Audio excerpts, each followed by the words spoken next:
Darren Hutchins, Dean O'Brien here from OBrien Real Estate Corporate with Rebekah Whittaker. Our first office up in the hills in Tecoma, servicing the Dandenong Ranges. Welcome, Rebekah. Thank you. To the OBrien team. Brilliant, thank you. Hi Rebekah, warm welcome from OBrien Real Estate. You've got 20 years of experience up in the hills. Can you give us a little bit of what's happened up in the hills over the last 20 years and more importantly the last 5 years? Sure, certainly. Look, I think most of our homeowners over the last 20 years were buying and selling in the same area. They weren't moving out of the area, they were upsizing or downsizing. I think over this last even 10 years, what we've found is that most of our buyers are now coming from out of the area. So people when they're, moving for, whether it's affordability or lifestyle, and that lifestyle has been more accessible now because with obviously the freeway access and all that. So they're moving up there for that life shift. So, and it's fair to say the hills has become a real boutique area as well? Yeah, look, certainly.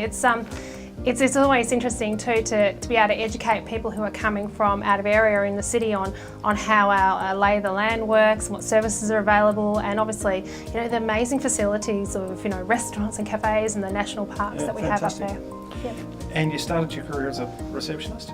I did. I started my long time ago, 20 plus years, as a receptionist for a family-owned business. Okay. They had the 4 offices, so I started as a receptionist and then moved on to marketing manager. So back then I used to organise all the sketch artists, not a photographer, but a sketch artist for the properties and do all the ad copy and the local paper booking.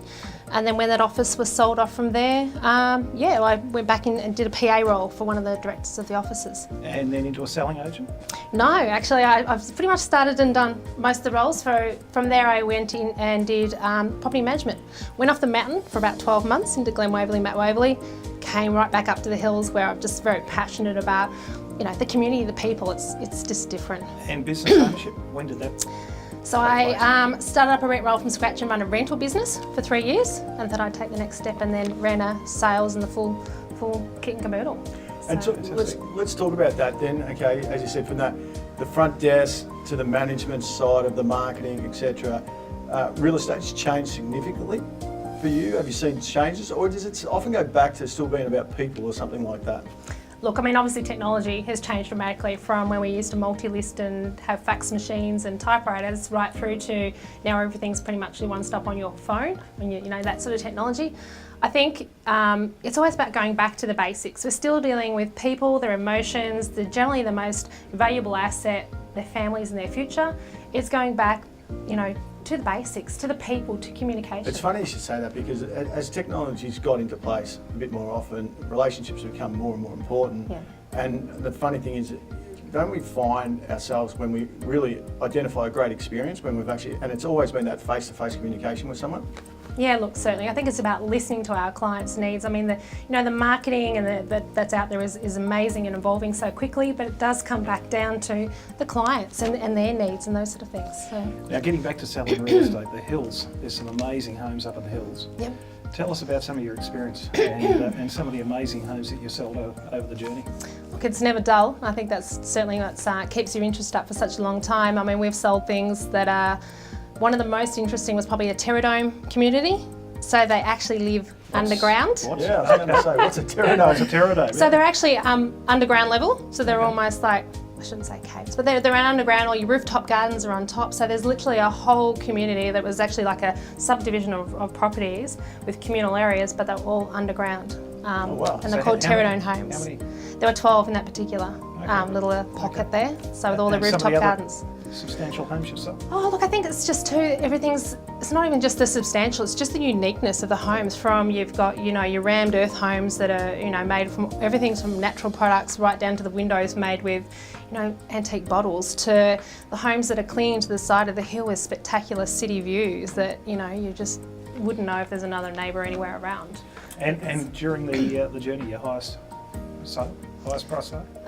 It was just over 1.63. Okay. So, it takes a little while for the Melbourne prices to come out to the city, but it's it's certainly, you're paying for that lifestyle and that experience now. It's great. Yeah. I just heard you say before, Rebekah, that you started with basically property management only and then moved into the sales. So can you tell us why you did that? Because it's typically in real estate, it starts the other way around. We start in sales and the property management side of it comes next, but you've gone the opposite way around. So this would be good to see why you did that and how important is property management to you. Yeah, look, certainly I think it was a natural evolution for me that I had such a long-term rapport with some of our clients that when it came to selling their investment properties, they didn't want to handball it to someone else they didn't trust or didn't have that rapport with. So it was sort of, I started selling naturally from that aspect there and servicing our clients. I mean, property management to my business is obviously, you know, essential and very important. It's the team that I have there. I mean, our senior property manager, Olinda, has been in the industry over 30 years, and she used to be one of my competitors in the field. Oh, that's good. So get competitors on board with you. So just her knowledge and experience and dealing with investment properties in the area, it's not, you know, it's different. You know, we've got to be a little bit more creative and look after our clients' asset. It's not about just dealing with just that experience that you were telling us about all the diversity of properties.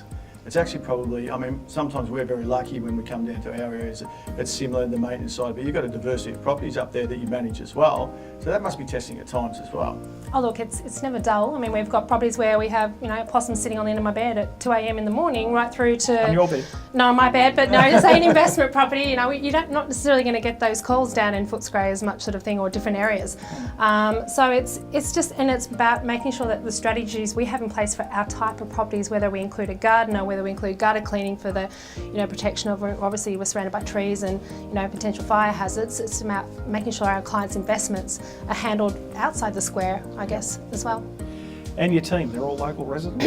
Yep, the girls are all local, so, yep. And from your perspective, the support you offer back to the community, how important is that to your business? And tell us a little bit about that support. Yeah, look, certainly. I think it's a two-way street for us. You know, we're so passionate about what we do and making sure that we support our community. All our staff have either had children on the tail end of still at home and still within the community too, so it's about giving back, and that's the support that we've had, and even the encouragement through this, you know, this process of coming on board with OBrien has been amazing. And it's quite a unique sort of position here because you've only been, as you just said there, for 30 days under the OBrien brand, but you've had some great results for us already.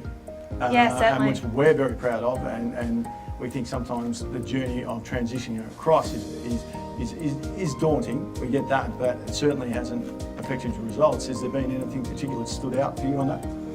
Oh, look, I think it's not only is the marketing and the branding, it's exciting. People are receiving that well. It's a fresh look for our area and our office.